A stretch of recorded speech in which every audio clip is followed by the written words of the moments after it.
The champagne glass shattered against the marble floor as Vincent Romano watched his wife Sophia slip her hand into another man's jacket pocket. Not just any man, Marcus Sterling, the investment banker who'd been managing some of Vincent's legitimate businesses for 2 years. The irony wasn't lost on him. Here at the Castellano wedding, surrounded by 300 guests celebrating love and loyalty, Vincent was witnessing the destruction of his own marriage. Before we continue this story, I want you to hit that subscribe button if you're enjoying this tale of betrayal and unexpected romance. Drop a comment letting me know where you're watching from. I love hearing from my audience around the world. And don't forget to give this video a thumbs up if you want to see how this dramatic story unfolds. Vincent's jaw clenched as he watched Sophia lean into Marcus, whispering something that made him laugh. The same laugh Vincent used to cherish, now directed at another man. At 42, Vincent had built an empire that commanded respect from both sides of the law. Men twice his size trembled when he entered a room, but watching his 29-year-old wife betray him felt like a blade twisting in his chest. "Mr. Romano," a soft voice interrupted his dark thoughts. He turned to find a woman with striking amber eyes and dark hair elegantly swept back. She wore a deep emerald dress that complemented her olive complexion, and there was something in her expression, a mixture of pain and recognition, that mirrored his own. "Isabella Sterling," she introduced herself, extending a perfectly manicured hand. "I believe our spouses have found each other quite entertaining tonight." Vincent's eyes sharpened. Sterling, Marcus's wife. He studied her face, noting the way her smile didn't quite reach her eyes, the slight tremor in her voice. This wasn't a woman celebrating her husband's success at a wedding. This was a woman who'd been watching the same painful scene he had. "How long have you known?" Vincent asked quietly, his voice carrying that dangerous edge that made senators and CEOs reconsider their positions. Isabella's composure wavered for just a moment. 6 months, maybe longer. Tonight was just confirmation. Vincent nodded slowly, his mind already racing. Marcus Sterling had been stealing more than just business secrets. He'd been stealing Vincent's wife's affections piece by piece, while Isabella watched helplessly from the sidelines. The orchestra began playing, couples moving onto the dance floor. Vincent watched as Marcus guided Sophia into a waltz, their bodies moving with an intimacy that spoke of secret meetings and whispered promises. "Would you like to get some air?" Vincent asked Isabella, his voice softer now. She nodded gratefully, and he offered his arm. As they walked toward the garden terrace, Vincent couldn't help but notice how perfectly she fit beside him, despite being almost a foot shorter. There was elegance in her movements, grace in her pain. The night air was cool against their skin as they stepped onto the marble terrace overlooking the estate's gardens. City lights twinkled in the distance like fallen stars. "I should have seen it coming," Isabella said quietly, her fingers gripping the stone balustrade. The late meetings, the new cologne, the way he started guarding his phone like it contained state secrets. Vincent removed his jacket and placed it around her shoulders without asking. The gesture was automatic, protective, something he hadn't done for Sophia in months. "In my line of work, betrayal comes with the territory," Vincent said, his dark eyes fixed on the horizon. "But when it's your wife—" He left the sentence hanging. Isabella looked up at him, really seeing him for the first time. Vincent Romano was intimidating, certainly, but there was something else beneath the surface. Vulnerability, perhaps. Humanity. "What do we do now?" she asked. Vincent's smile was sharp, calculating, but when he looked at Isabella, something softened. "Now, Mrs. Sterling, we figure out exactly what kind of game our spouses think they're playing, and we decide whether we want to play along or change the rules entirely." 2. 3 days after the wedding, Isabella found herself sitting in the most expensive restaurant in Manhattan, across from the most dangerous man she'd ever met. Vincent had called her that morning, his voice carrying that same quiet authority she'd noticed at the wedding. "Have lunch with me," he'd said, not asked, stated. Now, watching him cut his steak with surgical precision, Isabella wondered what kind of game she was getting herself into. Her marriage to Marcus had been comfortable, predictable, safe. Vincent Romano was none of those things. "Your husband's been moving money," Vincent said without preamble, his dark eyes meeting hers. "Large amounts. Into accounts I'm not familiar with." Isabella's fork paused halfway to her mouth. "What kind of amounts?" "The kind that suggests he's planning something permanent." The implication hit her like ice water. Marcus wasn't just having an affair, he was planning to leave. With Sophia, with money that probably belonged to Vincent. I hired a private investigator, Isabella admitted quietly. They've been meeting at a hotel downtown, the Meridian, room 1247. Vincent's expression didn't change, but Isabella caught the slight tightening around his eyes. How often? Twice a week. Sometimes 3 times. She took a sip of wine, needing the courage to continue. Marcus thinks I'm too naive to notice. He's always underestimated me. And what did you do before you married him? Isabella smiled for the first time since she'd sat down. I was a forensic accountant. I can track money through a dozen offshore accounts and find discrepancies in the most complex financial structures.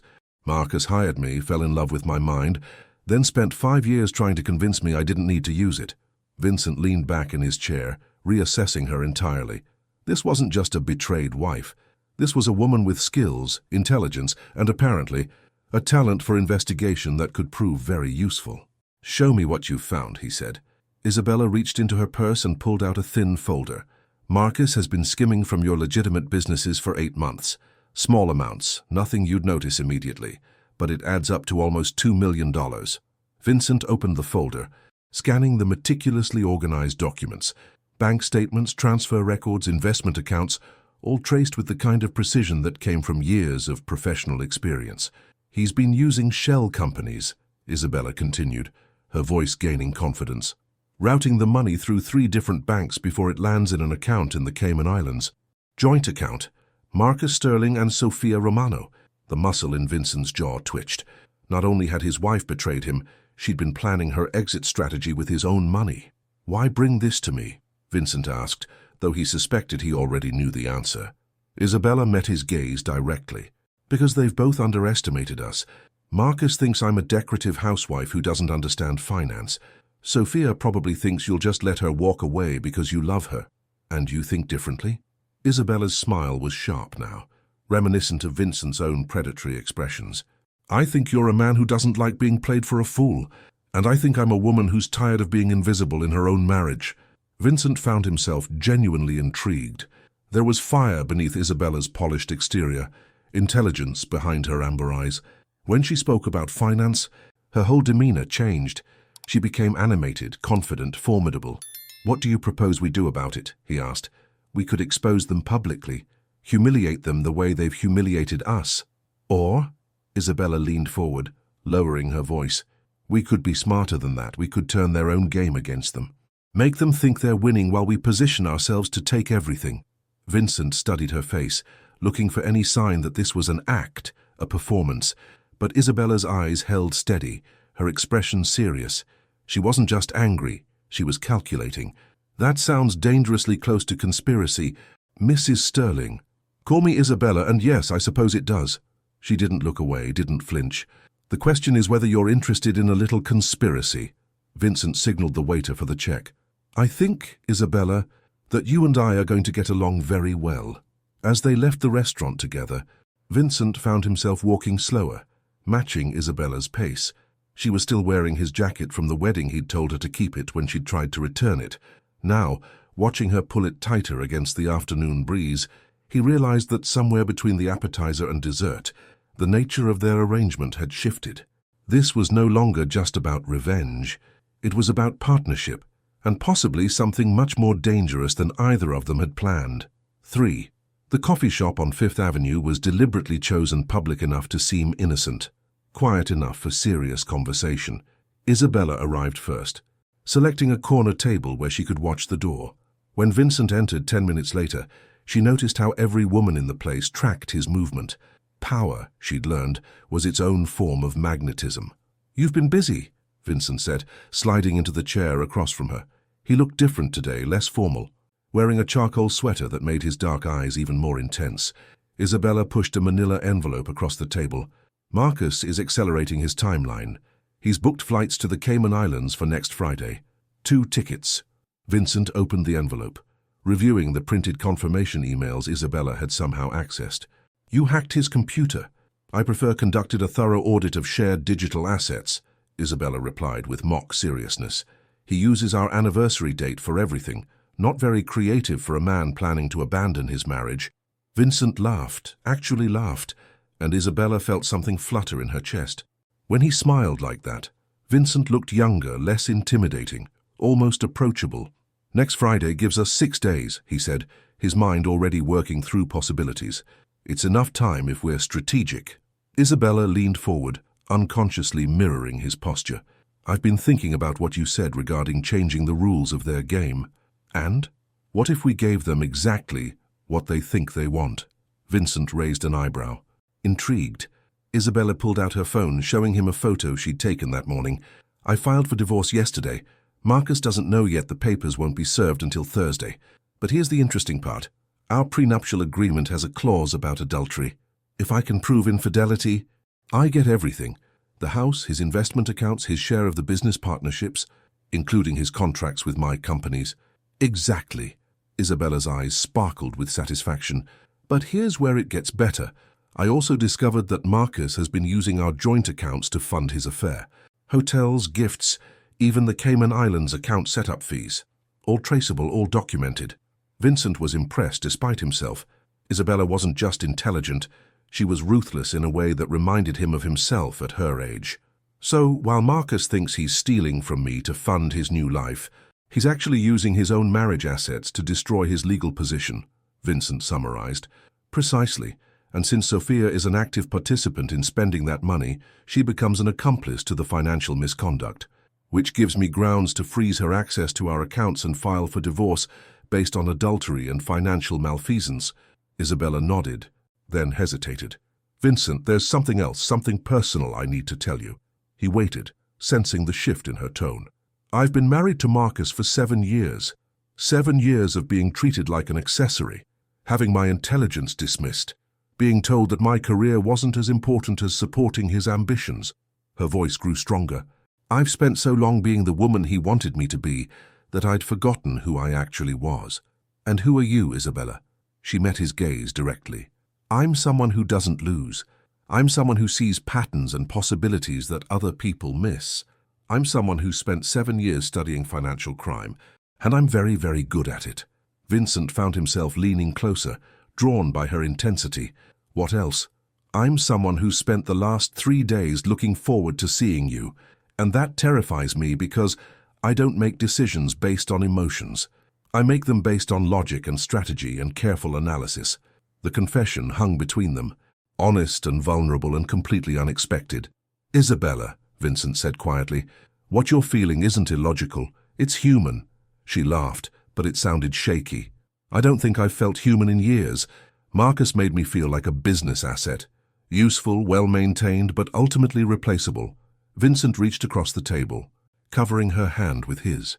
The contact was electric, the first time a man had touched her with genuine warmth in longer than she could remember.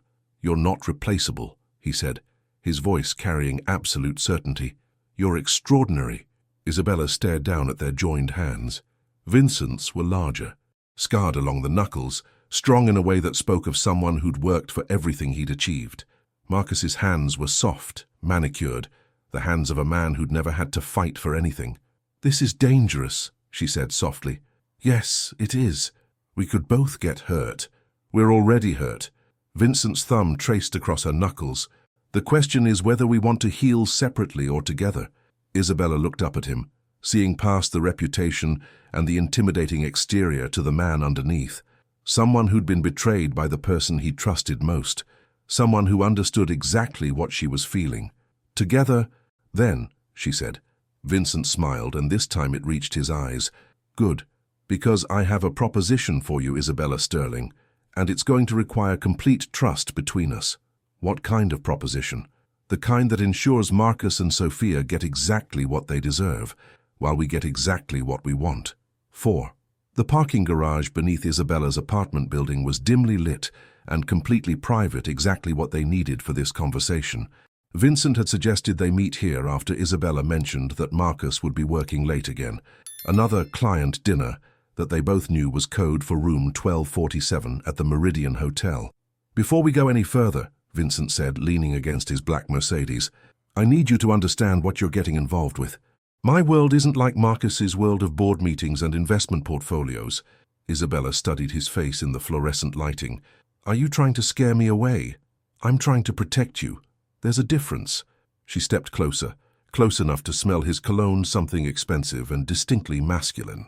Vincent, I've spent 7 years being protected by Marcus, protected from challenge, from risk, from anything that might disturb his vision of the perfect wife.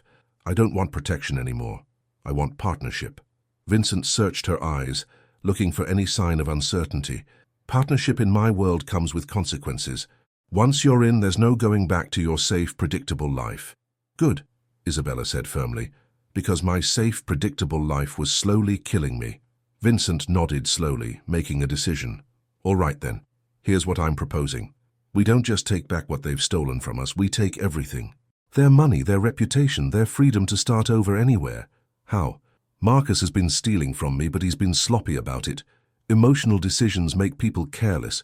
I have enough evidence to have him arrested for embezzlement, but that's the nuclear option. Prison would be permanent. And it would make you a widow rather than a divorcee. Isabella considered this. And the non-nuclear option. We let them think they've won.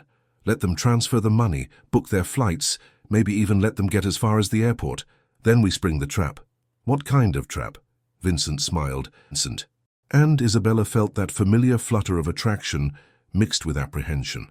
The kind that requires you to trust me completely, and the kind that means we'll be spending a lot of time together over the next few days. Elaborate. I need you to act like the devastated wife. Make Marcus think you're falling apart, that you suspect nothing about his plans.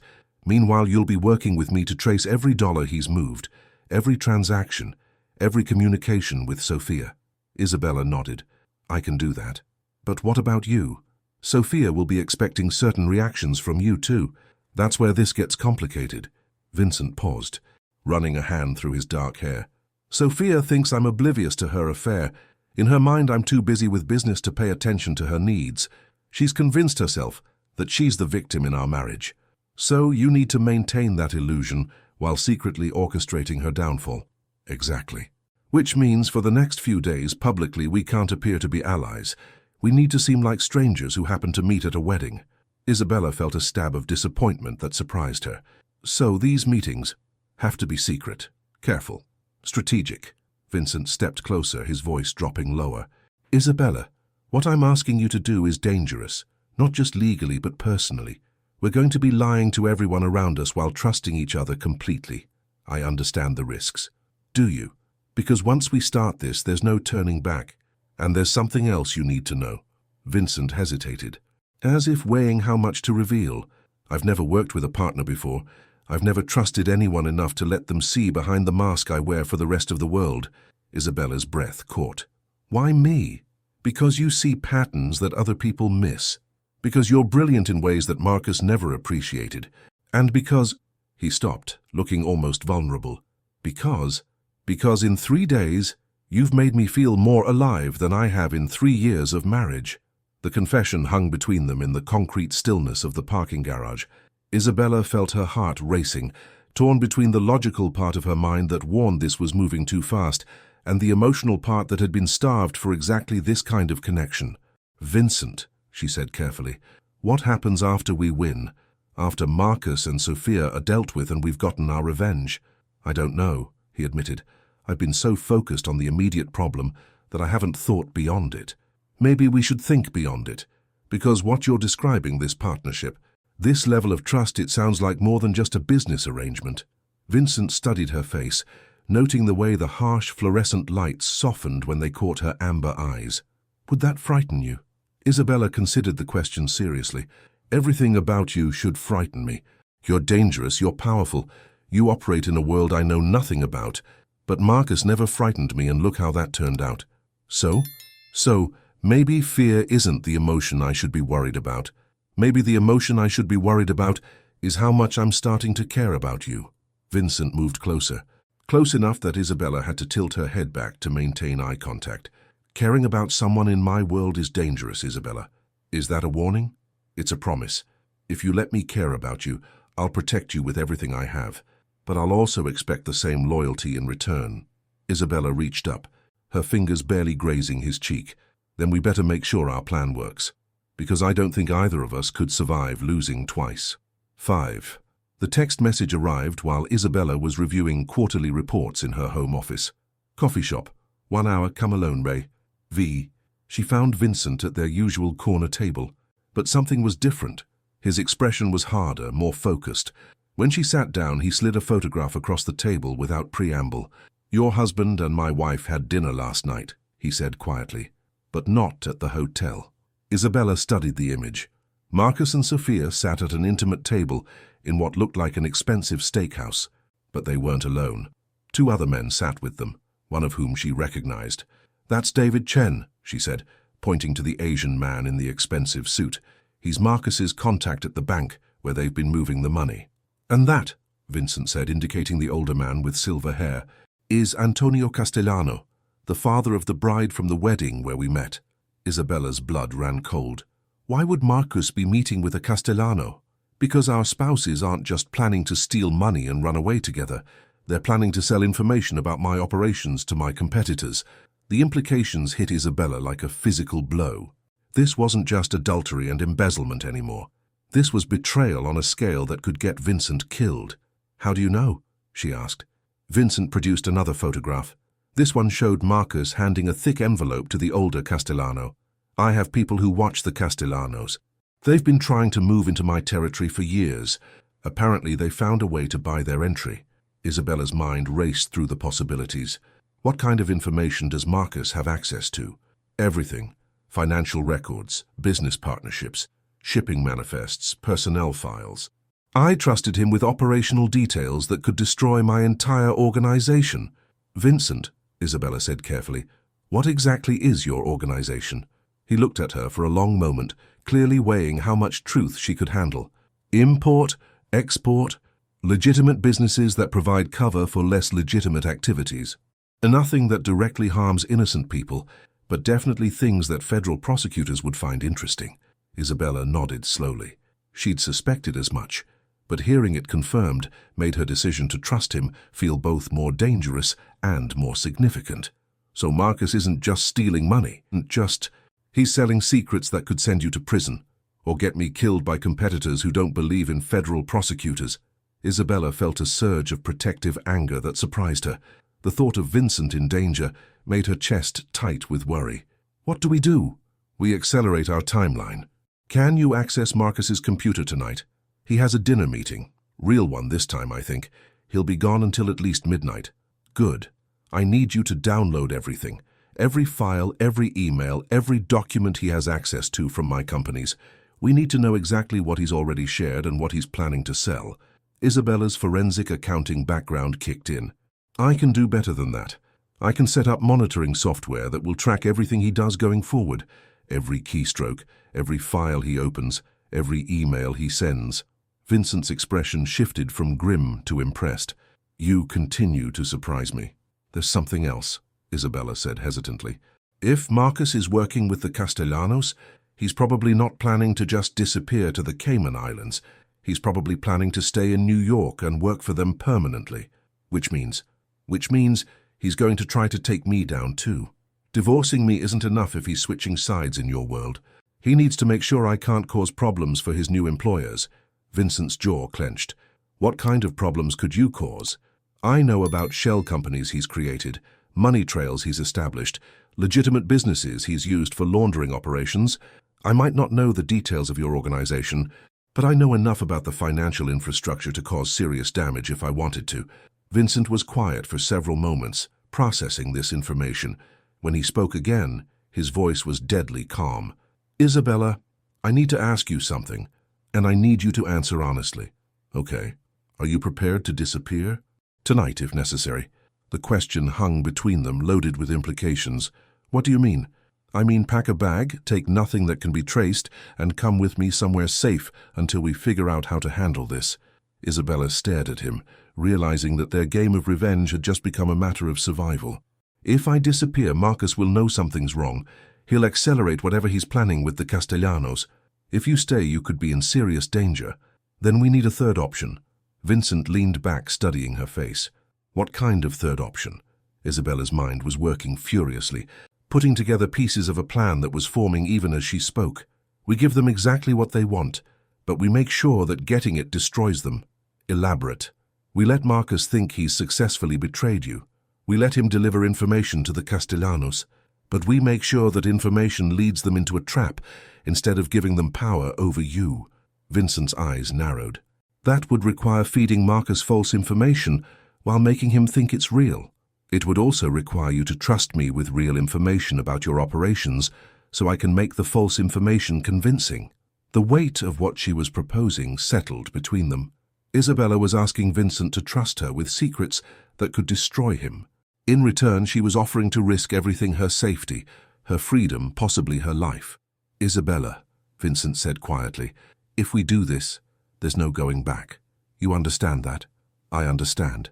You'd be choosing my world over the safe life you've known. Vincent, Isabella said, reaching across the table to take his hand. I chose your world the moment I decided to trust you. Everything else is just details. Vincent turned his hand, palm up, intertwining their fingers. Then, let's burn their world down. 6.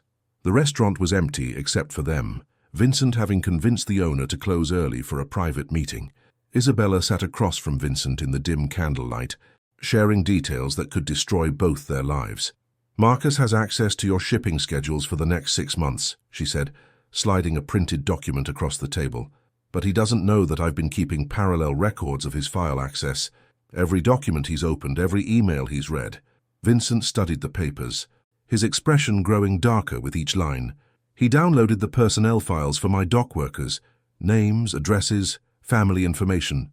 That's not the worst part. Isabella's voice dropped lower.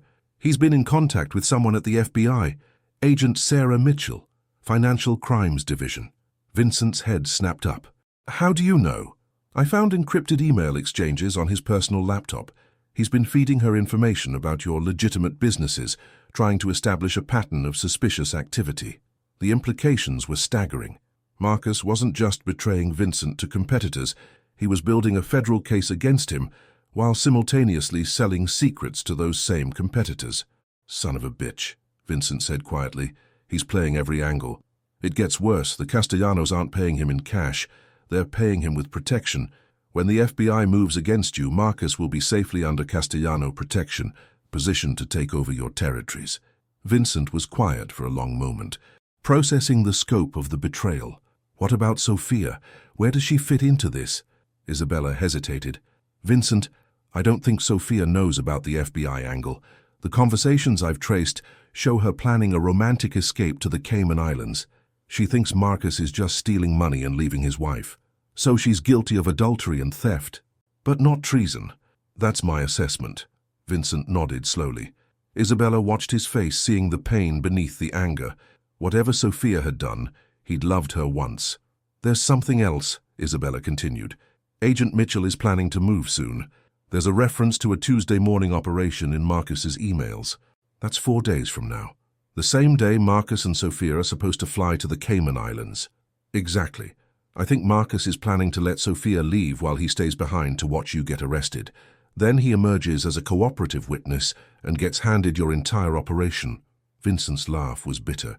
Brilliant, actually. Clean up the competition, eliminate the rival, and position himself as the hero who helped the FBI take down a dangerous criminal. Isabella reached across the table, covering Vincent's hand with hers. Vincent, we need to talk about what this means for you, for us. What do you mean? I mean that stopping Marcus might not be enough anymore. If he's already given the FBI enough evidence to build a case, taking him down won't make that evidence disappear. Vincent turned his hand, palm up, intertwining their fingers. So, what are you suggesting? Isabella took a deep breath, steeling herself for what she was about to propose. I'm suggesting that maybe it's time for Vincent Romano, the mob boss, to disappear, and time for Vincent Romano, the legitimate businessman, to take his place. Vincent stared at her. You're talking about me walking away from everything I've built. I'm talking about you keeping everything that matters while discarding everything that could destroy you. And what matters? Isabella met his gaze directly. Your legitimate businesses are profitable enough to support you. Your real estate investments are substantial. You have enough clean money to live very well without the illegal operations. You've been researching my finances. I've been researching everything about you. Your legitimate net worth is approximately $43 million. Your illegal operations net maybe $8 million annually, but they carry a life sentence worth of risk. Vincent was impressed despite the circumstances. You really are extraordinary. Vincent, I'm not asking you to become someone different. I'm asking you to become the best version of who you already are. The man I've seen over the past week, intelligent, protective, capable of building something legitimate and lasting. With you? Isabella's heart raced, but she kept her voice steady. If you want me, but more importantly, with a future that doesn't involve constantly looking over your shoulder. Vincent was quiet for a long time, considering. What about Marcus and the Castellanos? We give the FBI exactly what they want, a big dramatic takedown that makes them look like heroes. But we make sure the only people who go down are the ones who actually deserve it. How? Isabella smiled, and for the first time since they'd met, her expression was as predatory as his. We let Marcus think he's won. We let him deliver you to the FBI, but the Vincent Romano they arrest won't be the real you. Meaning we create a trail of evidence that leads back to Marcus as the real criminal mastermind. We make him the fall guy for his own betrayal. Vincent studied her face in the candlelight, seeing intelligence, determination, and something else, genuine care for his well-being. Isabella, what you're proposing is incredibly dangerous. If we're wrong about anything, we could both end up in federal prison. And if we do nothing, you definitely end up dead or in prison while Marcus gets everything we've worked for. Vincent brought her hand to his lips, pressing a gentle kiss to her knuckles. When this is over, when we've won, what happens between us? That depends, Isabella said softly. On what? On whether you think a former mob boss and a reformed forensic accountant can build something real together. Vincent's smile was genuine for the first time all evening. Isabella Sterling, I think we're about to find out. 7. The knock on Isabella's door came at 3 a.m. She opened it to find Vincent standing in the hallway, his usually perfect appearance disheveled, his dark eyes filled with urgency. We have a problem, he said without preamble. Isabella stepped aside, letting him into her apartment. She was wearing silk pajamas and a robe, her hair down around her shoulders. Even in crisis, Vincent noticed how beautiful she looked. Marcus knows, Vincent continued, about us, about our meetings. Isabella's blood ran cold. How? I'm not sure yet, but one of my sources at the FBI told me that Agent Mitchell received information about you this afternoon. Your name, your address, your connection to me. Isabella sank onto her couch, the implications hitting her. If the FBI thinks I'm part of your organization, you become a target of the investigation, which means Marcus can use federal resources to monitor you, track you, potentially arrest you. Vincent, I need to tell you something. Isabella's voice was barely above a whisper. Marcus came home early tonight. He was different, cold. He asked me where I'd been spending my afternoons. What did you tell him? I said I'd been shopping, meeting friends for coffee. Normal wife things, but he didn't believe me. He kept staring at me like he was trying to solve a puzzle. Vincent began pacing the length of her living room, his mind racing through possibilities. If Marcus suspects you're working with me, he'll accelerate everything. The FBI raid, the Castellano handover, all of it. How long do we have? Maybe 24 hours. Maybe less. Isabella stood up, moving to her home office. Then we need to move tonight. Isabella, it's too dangerous. If we push too hard too fast, we'll make mistakes.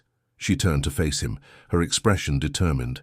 Vincent, I've been thinking about what you said earlier, about walking away from the illegal operations. And I think we should do it tonight. Right now, completely. Vincent stared at her. You're talking about abandoning years of carefully built relationships, walking away from millions of dollars in assets. I'm talking about staying alive long enough to enjoy the millions we keep. Isabella moved to her computer, powering it up. I've been working on something. A way to transfer all your legitimate assets into clean accounts, untraceable to your current identity. How? New corporate structures, offshore holdings, layered ownership through legitimate business entities. It would take the FBI years to unravel, if they ever could. Vincent watched her work, fingers flying across the keyboard with practiced efficiency. You've been planning this for how long? Since the day we met, Isabella admitted. The moment I realized I was falling for you, I started planning how to keep you safe. The confession hung between them. Vincent moved behind her chair, his hands settling on her shoulders. Isabella, he said quietly, what you're proposing, it's not just about money, it's about identity. Vincent Romano, the man I've been for 15 years, would cease to exist. And who would you become? Vincent's hands tightened on her shoulders. I don't know. I've never thought about being anyone else. Isabella saved her work and turned in her chair to face him. I know who you could be. Tell me. You could be the man I see when we're together. Intelligent, protective, capable of building something legitimate and lasting. You could be someone who doesn't have to look over his shoulder every time he walks down the street. Vincent cupped her face in his hands, studying her features in the soft light from her computer screen. And you? Who would you be in this new life? I'd be someone who chose love over security, someone who trusted her instincts instead of accepting what was safe. Vincent leaned down, his forehead resting against hers. Isabella, if we do this, there's no going back. We'd be betting everything on each other. I've already bet everything on you, she whispered. The question is whether you're willing to bet on us. Vincent's kiss was gentle at first, then deeper as Isabella responded. When they broke apart, both were breathing heavily. What do you need from me? Vincent asked. Account numbers, passwords, contact information for your financial managers. Everything. And then we disappear Vincent Romano's criminal empire in a way that makes it look like Marcus stole everything. By the time the FBI raids your properties tomorrow, they'll find evidence that points to Marcus as the mastermind and you as a legitimate businessman who was being used. Vincent moved to her couch, pulling out his phone. This goes against every instinct I've developed over 15 years. Sometimes the best survival strategy is doing the opposite of what everyone expects. Vincent began scrolling through his contacts, making a decision that would change everything. Isabella, if this works, if we pull this off, yes. I want you to know that whatever happens, meeting you has been worth the risk. Isabella smiled, her fingers already flying across the keyboard as Vincent began dictating account information. Vincent, by this time tomorrow, we're either going to be the smartest criminals who ever lived, or we're going to be sharing a federal prison cell. Any preference? As long as we're together, I think I can handle either option. Vincent laughed, despite the circumstances. You know, Isabella, I'm starting to think that falling in love with you might be the most dangerous thing I've ever done. Good, Isabella replied, her eyes never leaving the screen. Because falling in love with you is definitely the most dangerous thing I've ever done. 8. The FBI surveillance van had been parked across from Isabella's apartment building for 6 hours when Vincent spotted it from her bedroom window. Dawn was breaking over Manhattan, painting the sky in shades of pink and gold that should have been romantic but felt ominous instead. They're early, he said quietly, not wanting to wake Isabella, who was still sleeping fitfully beside him. She stirred anyway, her amber eyes opening immediately. How early? The van arrived at midnight. They've been watching your building all night. Isabella sat up, suddenly fully awake. That means Marcus moved faster than we anticipated. Vincent nodded grimly. They'd worked until 4 a.m., transferring assets, creating false trails, building an elaborate financial house of cards, designed to collapse in exactly the right direction. But if the FBI was already in position, their timeline had just accelerated dramatically. Vincent, Isabella said carefully, there's something I didn't tell you last night. He turned from the window, studying her face. What? I found something else on Marcus's computer, communication with someone using the initials AC. Antonio Castellano. Yes, but that's not what's important. What's important is that Marcus has been feeding him real-time information about your movements, where you go, when you go there, who you meet with. Vincent's blood ran cold. How real-time? As recent as yesterday afternoon, Marcus knew you came here last night. The implications hit Vincent like a physical blow. If Marcus was tracking his movements that closely, then everything they'd planned, every move they'd made, could have been compromised. Isabella, we need to leave now. She was already moving, throwing on clothes with practiced efficiency. Where can we go that Marcus won't anticipate? I have a safe house in Queens. It's off the books, purchased under an identity that predates my relationship with Marcus. Isabella grabbed a small bag she'd apparently packed during the night. How long do we have? Vincent's phone buzzed with a text message. His face went pale as he read it. What is it? Isabella asked. Vincent showed her the screen. The message was from an unknown number. Vincent Romano, you are under federal surveillance. Surrender yourself at Federal Plaza by 9 a.m. or face immediate arrest. This is your only warning. That's not from the FBI, Isabella said immediately. How do you know? Because federal agents don't send anonymous text messages to suspects. They serve warrants. Isabella's mind was racing. This is from Marcus. He's trying to panic you into making a mistake. Vincent's phone rang. The caller ID showed his lawyer's name. Vincent, the voice was tense. Don't talk long. The FBI raided 3 of your properties an hour ago. They have warrants for your arrest. What properties? The warehouse in Brooklyn, the restaurant in Queens, and your office building. They found evidence of money laundering, drug trafficking, and conspiracy charges. Vincent closed his eyes. What kind of evidence? The kind that looks like it was planted. Documents that are too convenient, too obvious. Someone wanted the FBI to find them. Vincent looked at Isabella, who was listening intently. How bad? Bad enough for multiple felony charges. Good enough that any decent defense attorney could get most of it thrown out as fabricated evidence. The question is whether you want to fight this in court or disappear before they find you. Vincent ended the call without another word. It's working, Isabella said quietly. Marcus planted evidence to frame you, but he overplayed his hand. The evidence is so obvious that it will point back to him when investigators dig deeper. Will we live long enough for investigators to dig deeper? Isabella moved to the window, carefully observing the FBI van. Vincent, I need you to trust me one more time. What are you thinking?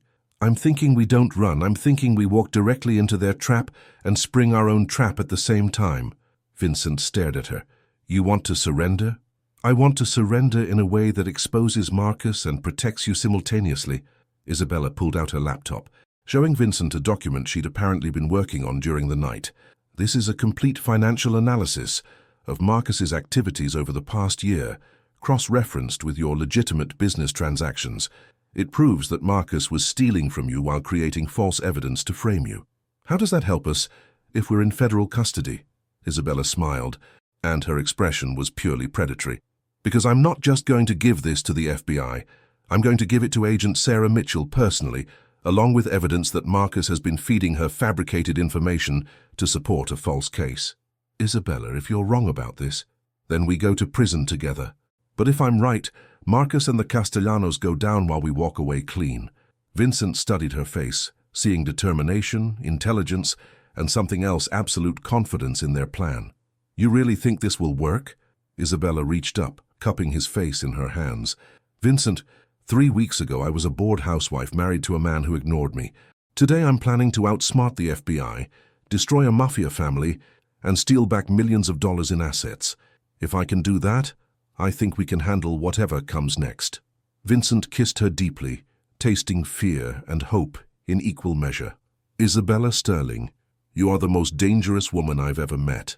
Good, she replied, because we're about to find out just how dangerous I can be. Vincent's phone buzzed again.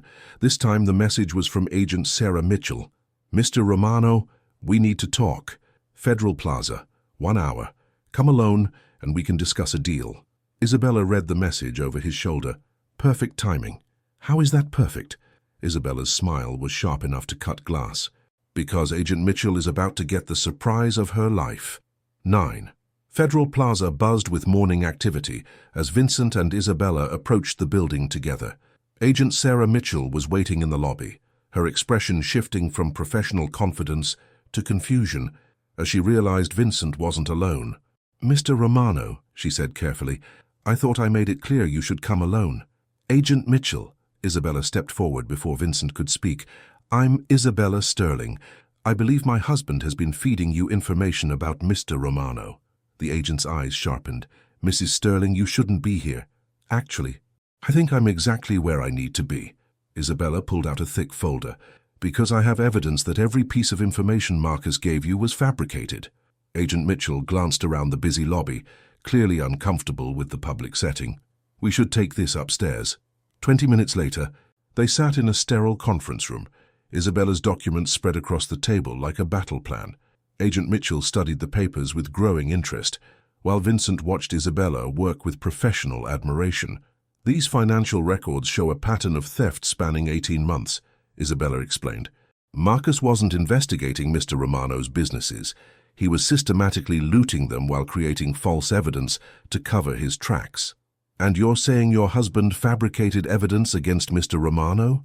I'm saying Marcus created an elaborate frame job designed to eliminate his business partner while positioning himself to take over those same businesses under Castellano protection. Agent Mitchell looked up from the documents. You have proof of Castellano involvement? Isabella slid another folder across the table. bank records, email communications, and recorded phone conversations. Marcus has been selling operational information to Antonio Castellano for 8 months.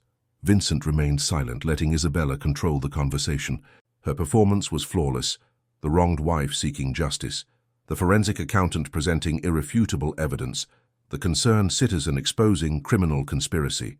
"Mrs. Sterling," Agent Mitchell said slowly, "what you're describing suggests your husband is guilty of multiple federal crimes." "That's exactly what I'm describing." "And you want to testify against him?" Isabella leaned forward. "Agent Mitchell, I want to do more than testify. I want to help you catch him in the act." The agent's eyebrows rose. "Explain." "Marcus thinks his plan is working. He believes Vincent will be arrested today based on the evidence he's planted. He's supposed to meet with Antonio Castellano tonight to finalize their arrangement and transfer the remaining stolen funds." "How do you know about this meeting?" Isabella produced her laptop, showing Agent Mitchell the email threads she'd uncovered. "Because I've been monitoring his communications for weeks.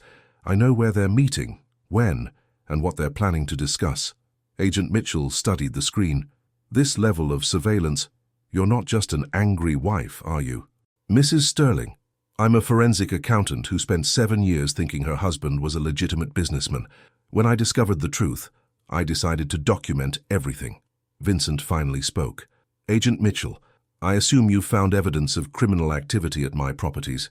"We have, and I assume that evidence is remarkably convenient, almost as if someone wanted you to find it." The agent's expression remained neutral, but Vincent caught the slight nod. "What Mrs. Sterling is telling you," Vincent continued, "is that I've been the victim of an elaborate conspiracy designed to steal my legitimate businesses while framing me for crimes I didn't commit. That's a serious accusation." "Mr. Romano," Isabella pulled out another document. "It's a provable accusation. This is a complete audit of Vincent's legitimate business operations over the past 3 years. Every transaction, every contract, every financial decision. You'll find that his businesses are completely legal and highly profitable." Agent Mitchell reviewed the audit summary. "These numbers suggest annual revenues of approximately $40 million from legitimate sources." "Exactly," Isabella said. "Why would a man earning $40 million legally risk everything for an additional $8 million illegally?" "So you're saying Mr. Romano is completely legitimate?" Vincent exchanged glances with Isabella, both knowing this was the crucial moment. "I'm saying," Isabella replied carefully, "that Vincent Romano is a businessman who's been systematically betrayed by his financial manager and his wife. The question isn't whether Vincent is guilty. The question is whether you want to arrest the real criminals or continue pursuing the victims." Agent Mitchell was quiet for several minutes, studying the documents spread across the table. "Mrs. Sterling," she finally said, "if what you're telling me is true, if your husband and the Castellanos are planning to meet tonight, we could arrest them with evidence of active conspiracy." "That's exactly what I'm suggesting.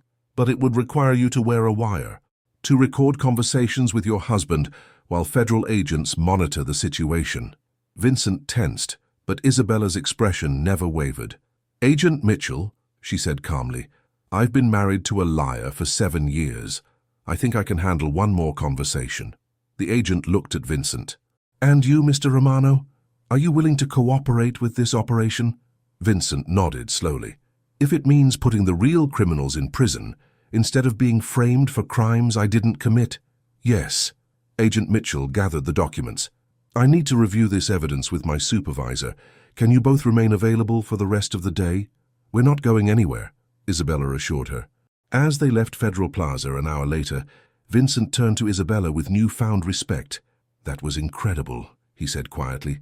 "You just convinced the FBI to arrest Marcus and the Castellanos while simultaneously clearing my name." Isabella smiled, but her expression was tense. "Vincent, we're not clear yet. Tonight, I have to get Marcus to confess to federal crimes while wearing a wire. If I make one mistake, if I say the wrong thing, the whole plan falls apart." Vincent stopped walking, pulling Isabella into his arms, right there on the sidewalk. "Isabella, you don't have to do this. We could disappear right now. Start over somewhere else. And let Marcus destroy everything you've built. Let the Castellanos take over your territory. Let Agent Mitchell think you're a criminal who escaped justice." Vincent cupped her face in his hands. "Those things don't matter as much as keeping you safe." Isabella's eyes filled with unexpected tears. Vincent, no one has ever put my safety above their own interests before. Then you've been dealing with the wrong men. Isabella kissed him deeply, not caring about the federal agents who might be watching. Tonight, she said against his lips, we finish this. Takusiu 10. The restaurant Marcus had chosen for his meeting with Antonio Castellano was upscale, private and completely under FBI surveillance. Isabella sat 3 tables away, a nearly invisible wire taped to her chest, watching her husband finalize the destruction of his own life. Through her earpiece, she could hear Agent Mitchell's voice. Audio is clear. Remember, we need him to explicitly discuss the stolen money and the frame job against Romano. Isabella nodded slightly, then stood and walked toward Marcus's table. She told him she was leaving him, that she'd discovered his affair, and that she wanted to discuss divorce terms. Marcus believed she was desperate and defeated, exactly what she needed him to believe. Isabella, Marcus stood as she approached, his smile perfectly practiced. Thank you for coming. Antonio Castellano was older than his photos suggested, with silver hair and calculating eyes that missed nothing. He studied Isabella like she was a business asset being evaluated. Mr. Castellano, Isabella said politely, I didn't realize you'd be joining us. Mrs. Sterling, the older man replied, your husband thought it would be beneficial for us to meet. You understand family transitions can be complicated in our line of work. Isabella sat down, noting how Marcus immediately relaxed. He thought he was in control of the situation. Isabella's been very understanding about our arrangement, Marcus said to Castellano. Haven't you, darling? I've been understanding about a lot of things, Isabella replied carefully. The question is, what happens now? Marcus leaned forward, his voice dropping. What happens now is that Vincent Romano gets arrested, his organization collapses, and we step in to manage his territories under Mr. Castellano's guidance. Isabella forced herself to look surprised. Arrested? For what? Drug trafficking, money laundering, conspiracy. The FBI has been building a case for months. Castellano smiled coldly. Your husband has been very helpful in providing evidence. What kind of evidence? Isabella asked. Marcus's eyes gleamed with satisfaction. Financial records, shipping manifests, personnel files. Everything needed to prove that Romano has been running a massive criminal operation. But Marcus, Isabella said carefully, didn't you handle Vincent's financial records? How would that evidence reflect on you? Because the evidence shows that I was investigating Romano, gathering proof of his crimes to turn over to federal authorities. I'm not a criminal, Isabella. I'm a concerned citizen doing my civic duty. Through her earpiece, Isabella heard Agent Mitchell whisper, Perfect. Keep him talking about the evidence. That's very clever, Isabella said. But what about the money you transferred? Won't that look suspicious? Marcus waved dismissively. What money I transferred was moved to protect it from Romano's criminal activities. When investigators audit those transactions, they'll find that every dollar was properly documented and legally transferred. Castellano nodded approvingly. Your husband understands the importance of maintaining plausible deniability. Isabella felt her heart racing, but kept her expression neutral. So Vincent will be arrested, and you'll take over his businesses? Under Mr. Castellano's protection, Marcus confirmed. The territories, the operations, everything. Romano spent 15 years building an empire, and it's about to become our empire. And Sophia, Marcus's expression hardened. Sophia was a useful distraction. She provided access to Romano's personal information and helped establish my credibility as someone close to his organization. But she's also a liability. Romano's wife can't survive his downfall. Isabella's blood ran cold. What does that mean? Castellano answered. It means Mrs. Romano will suffer an unfortunate accident during her husband's arrest. These things happen when federal operations go wrong. Through her earpiece, Isabella heard Agent Mitchell's sharp intake of breath. They'd just recorded a conspiracy to commit murder. That seems extreme, Isabella said carefully. It's necessary, Marcus replied. Dead wives can't testify, and grieving widowers make sympathetic witnesses when they cooperate with federal investigations. Isabella forced herself to nod understanding, while her stomach churned. And what about me? What's my role in all this? Marcus reached across the table, covering her hand with his. You, darling, are going to be the perfect widow, shocked by your husband's criminal activities, grateful to federal agents for exposing the truth, completely cooperative with all investigations. Widow? Castellano's smile was predatory. "Mrs. Sterling, your husband's criminal associations make him a liability. Tonight, when Romano is arrested, there will be violence. Unfortunately, Mr. Sterling will be caught in the crossfire." Isabella stared at Marcus, realizing that he'd planned not only Vincent's destruction, but his own death as well, or thought he had.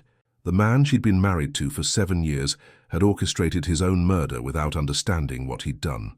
"Marcus," she said quietly, "you do realize what Mr. Castellano is telling you?" Marcus looked confused. "What do you mean?" "He's telling you that you're going to die tonight." Castellano laughed. "Mrs. Sterling, your husband is not dying tonight. He's disappearing tonight. New identity, new life, Cayman Islands account with $8 million in compensation." Marcus smiled triumphantly. "Isabella, I've thought of everything. By tomorrow morning, Marcus Sterling will be dead. Vincent Romano will be in federal prison, and I'll be living in paradise with more money than we ever dreamed of." Through her earpiece, Isabella heard Agent Mitchell. "We have everything we need. Signal when you're ready." Isabella stood up slowly. "Marcus, there's something I need to tell you." "What's that, darling?" Isabella smiled, and for the first time in their conversation, her expression was completely genuine. "I've been recording this entire conversation for the FBI." The silence that followed was deafening. Marcus's face went white, while Castellano's hand moved toward his jacket. "I wouldn't do that, Mr. Castellano." Agent Mitchell's voice came from behind him, as federal agents suddenly appeared throughout the restaurant. "You're surrounded." Marcus stared at Isabella in shock. You're working with them?" "I'm working with Vincent," Isabella replied. "Everything else was just details." As federal agents moved in with handcuffs and Miranda rights, Isabella caught sight of Vincent entering through the back door of the restaurant. Their eyes met across the room, and his smile told her everything she needed to know. They'd won. Marcus screamed her name as he was dragged away, but Isabella was already walking toward Vincent, toward their future, toward the life they'd built together through trust and courage and love. "Is it over?" she asked as Vincent pulled her into his arms. "It's over," he confirmed. "We're free." Isabella kissed him deeply, not caring about the federal agents and criminals and chaos surrounding them. "Vincent," she whispered against his lips, "what do we do now?" "Now," Vincent said, his dark eyes filled with love and promise, "we disappear. Together." 11. 6 months after the federal takedown of the Castellano conspiracy, Isabella Romano stood in the kitchen of their new home in Napa Valley, watching her husband tend to the vineyard through the large windows. Vincent had taken to legitimate business ownership with the same intensity he'd once applied to his criminal enterprise. And Romano Vineyards was already profitable. The transformation had been remarkable. Federal prosecutors had cleared Vincent of all charges when Isabella's evidence proved he'd been the victim of an elaborate frame job. Marcus was serving 25 years for embezzlement, conspiracy, and attempted murder. Antonio Castellano received life without parole. Sophia had testified against all of them. In exchange for a reduced sentence, she'd be eligible for parole in 7 years. "You're thinking too hard," Vincent said, entering the kitchen with soil still on his hands and satisfaction on his face. "I'm thinking about how quiet it is," Isabella replied, accepting his kiss despite his dusty appearance. "No FBI surveillance, no business rivals, no one shooting at us or trying to frame us for federal crimes." Vincent laughed, washing his hands at the sink. Miss the excitement? Not for a second. They'd married 2 weeks after the federal investigation concluded. A simple ceremony with only Vincent's lawyer and Isabella's sister as witnesses. Isabella had insisted on taking his name, not because tradition demanded it, but because she wanted the world to know she'd chosen him completely. "I got a call from Agent Mitchell today," Vincent said, drying his hands on a kitchen towel. Isabella looked up from the financial report she'd been reviewing. As Vincent's business manager, she now applied her forensic accounting skills to legitimate enterprises, and she was very good at it. What did she want? To thank us. Apparently, our case broke open a larger investigation into financial crimes in organized crime families. The FBI has made 14 arrests in the past month based on the methods Marcus was using. Isabella nodded thoughtfully. So our personal revenge accidentally became a federal law enforcement victory. Something like that. Vincent moved behind her chair, his hands settling on her shoulders as he looked at the financial projections spread across their dining table. "How are we doing?" he asked. "Better than projected. The legitimate businesses you maintained are showing 30% growth year over year. The real estate investments are appreciating steadily, and the vineyard should be profitable within 2 years. And personally? Isabella leaned back against his chest. Personally, I'm married to a man who brings me coffee every morning, asks about my day, and hasn't lied to me once in 8 months. That's a low bar for marital satisfaction. Isabella turned in her chair to face him. Vincent, I spent 7 years married to a man who made me feel invisible. You make me feel essential. Vincent cupped her face in his hands, studying the features he'd come to know better than his own. Isabella, do you ever regret it? Giving up your safe, predictable life? Are you serious? I mean it. You could have divorced Marcus, taken half his assets, and lived comfortably without ever taking the risks you took for me. Isabella stood up, moving into his arms. Vincent Romano, in the past 8 months, I've helped bring down a criminal conspiracy, testified before a federal grand jury, started 3 legitimate businesses, and fallen completely in love with my husband. Do you really think I miss my old life of shopping and charity lunches? Vincent kissed her deeply. When you put it that way. Besides, Isabella said against his lips, someone has to keep you from reverting to your criminal tendencies. I don't have criminal tendencies anymore. Isabella raised an eyebrow. Really? Then why did you spend 2 hours yesterday researching our competitors' financial vulnerabilities? Vincent grinned sheepishly. That's called market analysis. Vincent, you were looking for ways to destroy their distribution network and steal their customers. Aggressive market analysis. Isabella laughed, despite herself. Promise me something. Anything. Promise me that if you ever get bored with legitimate business, you'll talk to me before you do anything stupid. Vincent's expression grew serious. Isabella, I spent 15 years building power through fear and violence. In 8 months with you, I've built more happiness than I had in all those years combined. Trust me, I'm not going anywhere. Isabella studied his face, seeing absolute sincerity in his dark eyes. Good, she said, because I have news that's going to require some long-term planning. What kind of news? Isabella smiled, suddenly nervous. The kind that means Romano Vineyards is going to need a nursery. Vincent stared at her for several seconds, processing the implication. Isabella, are you telling me? I'm telling you that in about 7 months you're going to be a father. Vincent's response was immediate and overwhelming. He swept Isabella off her feet, spinning her around the kitchen while she laughed and protested about morning sickness. When he finally set her down, his eyes were bright with unshed tears. A baby? A baby. Vincent knelt down, pressing his forehead against Isabella's still flat stomach. Hello, little Romano. Your mother and I have been waiting for you. Isabella ran her fingers through his dark hair, watching the man who'd once commanded fear from criminal organizations talk softly to their unborn child. Vincent, she said quietly, what kind of life do you think we'll give this baby? Vincent stood up, his hands settling on her waist. The kind where they never have to choose between love and safety. The kind where they know that their parents chose each other, chose this family, chose this life because it was worth fighting for. Isabella felt tears starting. I love you. I love you too. Both of you. Vincent kissed her again, and Isabella could taste the promise of their future legitimate businesses, a growing family, and a love built on trust instead of desperation. Mrs. Romano, Vincent said, using her married name with satisfaction, I think our real adventure is just beginning.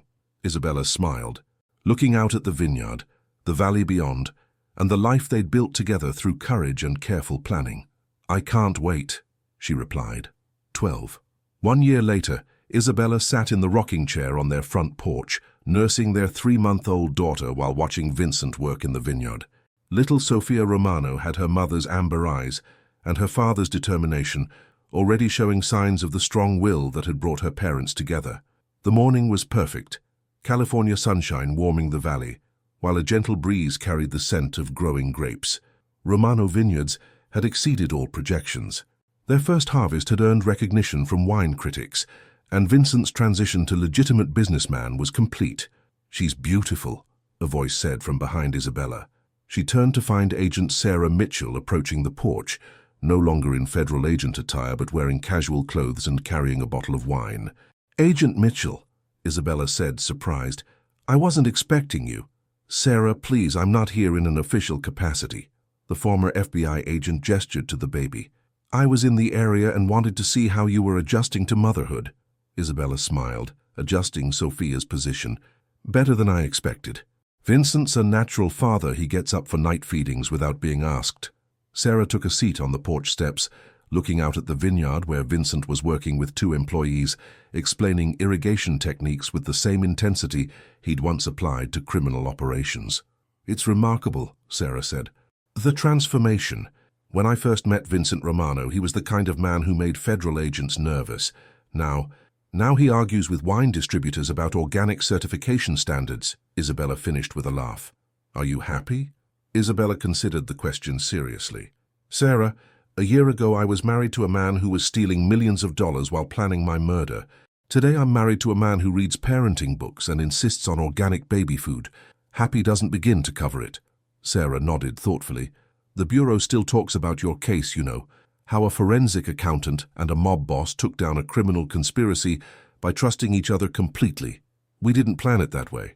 "I know. That's what makes it remarkable." Vincent had noticed Sarah's arrival and was walking toward the house, his expression cautious but not hostile. The relationship between Vincent and federal law enforcement would always be complicated, but mutual respect had developed over the months of cooperation. "Agent Mitchell," Vincent said, climbing onto the porch. "This is unexpected." "Sarah," she corrected, standing to shake his hand, "I brought you a congratulations gift." She handed him the wine bottle. "It's from a vineyard in Tuscany that my husband and I visited last month." Vincent examined the label with professional interest. "This is excellent, thank you." "Vincent," Sarah said carefully, "I have something to tell you both. Marcus Sterling died in federal prison last week." Isabella felt a complex mix of emotions, relief, sadness, and something that might have been closure. How? Prison fight. He'd been claiming that he was innocent, that he'd been framed by organized crime figures. Other inmates didn't appreciate the implication that he was better than them. Vincent nodded slowly. "And Sophia? Adjusting to prison life. She asks about you sometimes." Vincent's expression remained neutral. "I hope she finds peace." Sarah studied Vincent's face, clearly impressed by his lack of vindictiveness. "You know, Vincent, in 15 years of law enforcement, I've rarely seen someone make such a complete transformation. People change when they have something worth changing for," Vincent replied, his eyes moving to Isabella and Sophia. Isabella reached up, taking Vincent's hand. "Sarah, can I ask you something?" "Of course." "Do you ever regret not arresting Vincent before you knew the truth about Marcus?" Sarah was quiet for several moments. "Isabella, I became a federal agent because I wanted to protect people from dangerous criminals. Vincent Romano was dangerous, certainly, but he was also someone who protected the people he cared about, who operated by a code, who never hurt innocent people. Marcus Sterling, on the other hand, was willing to destroy anyone who stood in his way, including his own wife." So I think we arrested the right criminals." Vincent squeezed Isabella's hand. "Agent Mitchell, Sarah, I want you to know that I understand how unusual this situation is. A man like me doesn't usually get second chances." "No, they don't. I won't waste it." Sarah smiled genuinely for the first time since arriving.